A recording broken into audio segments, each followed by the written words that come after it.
Welcome to the show.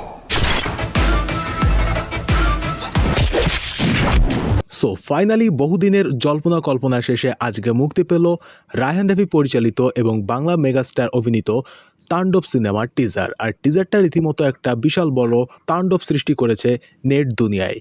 এই টিজারে দেখানো হয়েছে শুধুমাত্র শাকিব খানের একটা অ্যাগ্রেশন ফাইটিং স্কিলকে, তবে এখনো পর্যন্ত মুভির কোনো মেইন পার্ট রিভিল করা হয়নি আর এই টিজারে ভালো করে বোঝাও যায়নি।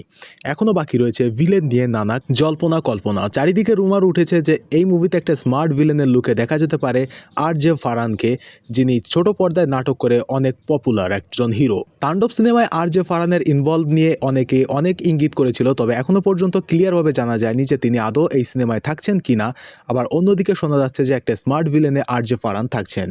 এখন পর্যন্ত এই বিষয়টা ক্লিয়ার হতে হলে আমাদের ট্রেলারের জন্য অপেক্ষা করতে হবে। তবে যদি ফারহানকে এই তাণ্ডবে একটা স্মার্ট ভিলেনে শাকিব খানের অপোজিটে আনা হয় তাহলে বিষয়টা দেখতে অনেকটা এক্সাইটেড হবে। বাদবাকি পরিচালক রায়হান রাফি কখন কি টুইস্ট আনবেন কোন সিনেমায় সেটা একমাত্র তিনিই বলতে পারেন। যদি এমনটা আসলে হয়ে থাকে তাহলে অবশ্যই এটা একটা ভালো দৃশ্যনীয় জিনিস হবে। তবে ভবিষ্যতে কখন কি হবে এটা আমরা অবশ্যই জানতে পারবো। কিন্তু আজকের এই তাণ্ডবের টিজারটা আপনার কাছে কেমন লেগেছে অবশ্যই কমেন্টে জানাতে ভুলবেন না।